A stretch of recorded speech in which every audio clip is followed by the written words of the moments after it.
அடுத்த மாதம் மாலையும் கழுத்துமாக மணவரையில் பார்க்க வேண்டிய பிள்ளையை சவப்பெட்டியில் சடலமாக பார்த்தால் யாரால் தாங்கிக் கொள்ள முடியும்?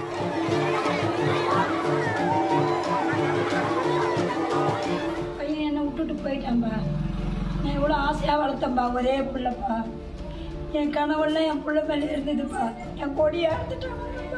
இத்தனை நாட்களாக கல்யாண கனவை சுமந்திருந்த அந்த தெருவும் வீடும் இன்று சாவின் மனத்தை பூசி கிடந்தது.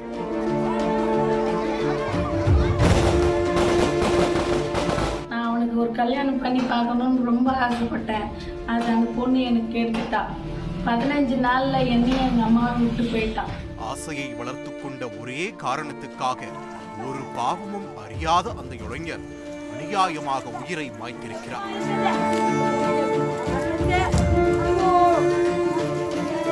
இறந்தவர் ராஜேஷ், 31 வயதாகிறது. மேல்மலையனூர் பெருமாள் கோவில் தெருவைச் சேர்ந்த ரவி பூங்கொடியின் மகன். மாலத்தீவில் என்ஜினியராக பணியாற்றி வந்திருக்கிறார். இந்நிலையில் ராணிப்பேட்டை மாவட்டத்தைச் சேர்ந்த ஒரு பெண்ணை ராஜேஷுக்கு திருமணத்திற்காக பேசி முடித்திருக்கிறார்கள். இருவரின் சம்மதத்தோடுதான் திருமண வேலைகள் நடந்திருக்கிறது. இந்த மாதம் 26ஆம் தேதி ராஜேஷுக்கும் அந்த பெண்ணுக்கும் நிச்சயதார்த்தம் நடந்துள்ளது. பொண்ணு பார்த்தோம் ராணிப்பேட்டை மாவட்டத்துல விழாப்பாக்கத்துல. அவங்க வந்து HCL ஒர்க் பண்றாங்க, கிளவுட் அனலிஸ்டா இருக்காங்க என்ற பேரு. அவங்க விருப்பப்படி தான் எல்லாமே பண்ணிச்சு. என்கேஜ்மெண்ட் எல்லாம் ஓகே சொன்னாங்க. ஏப்ரல் மாதம் 26ஆம் தேதி திருமணத்திற்கு நாள் குறித்திருக்கிறார்கள். மார்ச் மாதம் 3ஆம் தேதி ராஜேஷ் தனது திருமண பத்திரிகையை எடுத்துக்கொண்டு மாலத்தீவில் உள்ள தன் நிறுவனத்தில் காண்பித்து விடுமுறை பெற்று வருவதாக சென்றுள்ளார். நிச்சயமானதிலிருந்து ராஜேஷும் அந்த பெண்ணும் தொலைபேசியில் தினமும் பேசி வந்துள்ளனர்.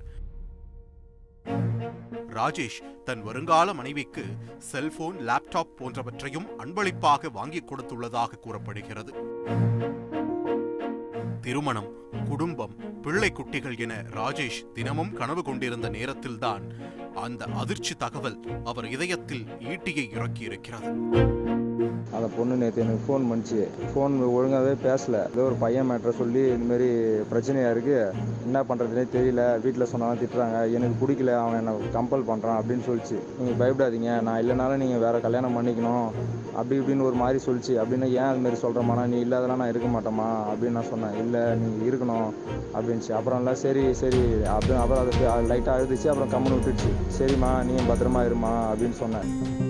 திருமண பேச்சுவார்த்தைகள் தொடங்குவதற்கு முன்பிருந்தே அதே ஊரைச் சேர்ந்த உறவினர் ஒருவரை அந்த பெண் காதலித்திருக்கிறார். அதை மறைத்துதான் ராஜேஷை திருமணம் செய்ய ஒப்புக்கொண்டிருக்கிறார். ஆனால் அந்த பெண்ணின் காதலன் அவரை விடுவதாக இல்லை, மிரட்டியதாகவும் சொல்லப்படுகிறது. ராஜேஷ் அந்த பெண்ணுக்கு தைரியம் கொடுத்திருக்கிறார். எல்லாம் சரியாகிவிடும் என்று நினைத்திருக்கிறார். ஆனால் அடுத்த நாள் காலையில்தான் அந்த பெண் காதலனோடு ஓடிச் சென்று திருமணம் செய்து கொண்டார் என்ற தகவல் அவருக்கு தெரிய வந்திருக்கிறது. காலையிலேருந்து ஃபோன் பண்ணுறேன், வீட்டில் அவங்க யாருமே எடுக்கல ஃபோனை. இப்போ ஃபோன் பண்ணி நான் காலையில் கேட்குறேன், வெடிக்காலம் கேட்குறேன், ஏதோ ஒரு பையன் கூட கல்யாணம் பண்ணிக்கிட்டா அப்படின்னு சொல்கிறாங்க. என்னால் முடியல மச்சான், என்னால் முடியல, என்ன பண்ண போகிறேன்னு எனக்கே தெரியல, கஷ்டமாக இருக்கு மச்சான். அண்ணன் கால் பண்ணியிருக்கான். கால் பண்ணும்போது அவங்க காலை எடுக்கல. சரி அவங்க வீட்டுக்கு ஃபோன் பண்ணும்போது அந்த யாரோ அவங்க ரிலேட்டிவ் வந்து ஃபோன் எடுத்து இந்த மாதிரி அந்த பொண்ணு வேற ஒருத்தர் கல்யாணம் பண்ணிடுச்சு அப்படின்னு சொல்லிட்டாங்க. இத்தனை நாட்களாக யாரை தனது வாழ்க்கை துணையாக நினைத்து மனதில் வாழ்ந்து வந்தாரோ அந்த பெண் இனிமேல் தன்னுடைய வாழ்க்கையில் இல்லை என்பதை ராஜேஷால் ஜீரணிக்க முடியவில்லை. சோகமும் ஏமாற்றமும் அவரை ஒரு சேர தாக்கி அந்த விபரீத முடிவை எடுக்க வைத்திருக்கிறது.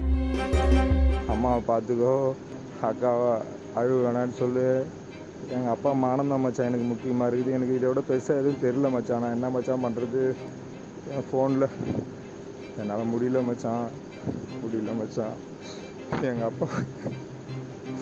எங்கள் அப்பா பேரை காப்பாற்றுறேன் மச்சான், நான் செத்துட்டேன்னா யார்கிட்டையும் எதுவும் சொல்ல வேணாம், ஆக்சிடெண்ட்டில் செத்துட்டேன்னு சொல்லிவிடுங்கடா, வேறு எதுவும் பண்ண முடியாதுடா என்னால் என்னால் இதுலேருந்து மீண்டு வர முடியாதுடா மச்சான், சத்தியமாக வர முடியாதுடா. இதில் நான் ட்ரபுளில் ஃபேஸ் பண்ணுறதுக்கு நான் தயாராக இருக்கேன்டா. தைரியமான பிள்ளையா தான்டா எங்கள் அப்பா வளர்த்தாரு. ஆனால் இதுலேருந்து என்னால் ஃபேஸ் பண்ணி வர முடியலடா.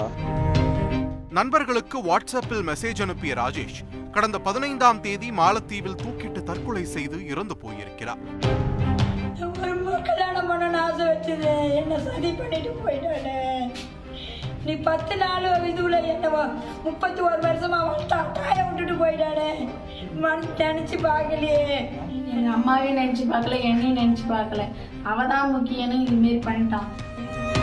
ராஜேஷின் உடலை கைப்பற்றிய மாலத்தீவு போலீசார் உடற்கூறாய்வு செய்து இந்தியாவுக்கு உடலை அனுப்பி வைத்திருக்கிறார்கள்.